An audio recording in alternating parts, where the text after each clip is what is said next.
বোলে হেৰি কিবা খাব বোলে মাছৰ এই হেৰি পেটু কিন্তু হাঁহৰ পেটু খাম কৈছে ডায়েবেটিছ এইটো বেলেগ কিবা কোৱা খানাটো আজি আমাৰ নকোৱা দেই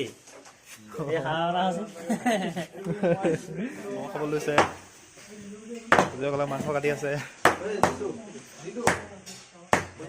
হাঁহৰ মাংস আৰু কোমোৰা এয়া গুজিয়া মাছ বনাই আছে নেকি হা মাছ বনাই আছে ঠিক আছে